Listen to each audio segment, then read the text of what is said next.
முதல் வாசகம். இதோ இன்று நான் ஆசியையும் சாபத்தையும் உங்களுக்கு முன் வைக்கிறேன். இணைச்சட்ட நூலிலிருந்து வாசகம். அதிகாரம் 30 இறைவசனங்கள் 15 முதல் 20. மோசே மக்களை பார்த்து கூறியது: இதோ பார், வாழ்வையும் நன்மையும் சாவையும் தீமையும் இன்று நான் உமக்கு முன்பாக வைத்துள்ளேன். அது இதுதான். இன்று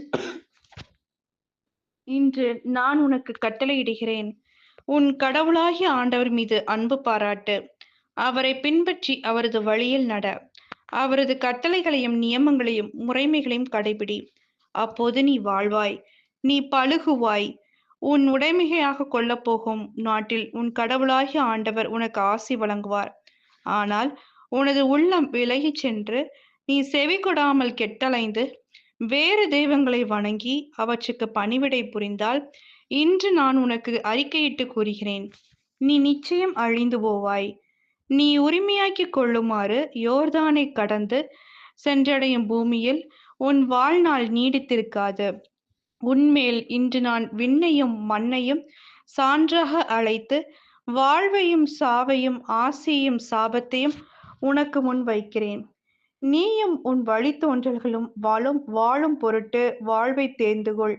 உன் கடவுளாகிய ஆண்டவர் மீது அன்பு பாராட்டு. அவரது குரலுக்கு செவிகொடு.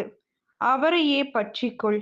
ஏனெனில் அவரே உனது வாழ்வு, அவரே உன் நீடிய வாழ்வு. அதனால் ஆபிரகாம், ஈசாக்கு, யாக்கோபு என்னும் உன் மூதாதையருக்கு கொடுப்பதாக ஆண்டவர் ஆணையிட்டு கூறிய நாட்டில் நீ குடியேறுவாய். இது ஆண்டவரின் அருள்வாக்கு. இறைவா, உமக்கு நன்றி. நற்செய்தி வாசகம். என் பொருட்டு தம் உயிரை இழக்கும் எவரும் அதை காத்துக்கொள்வர். லூக்கா எழுதிய தூய நற்செய்தியிலிருந்து வாசகம். அதிகாரம் 9 இறைவசனங்கள் 22 முதல் 25.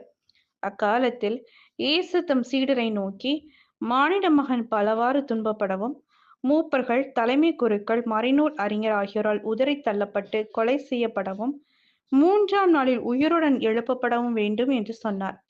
பின்பு அவர் அனைவரையும் நோக்கி கூறியது: என்னை பின்பற்ற விரும்பும் எவரும் தன்னலம் துறந்து தம் சிலுவையை நாள்தோறும் தூக்கி கொண்டு என்னை பின்பற்றட்டும்.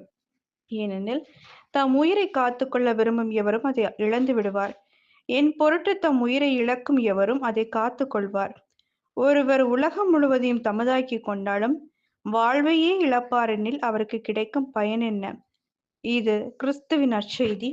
கிறிஸ்துவே உமக்கு புகழ்.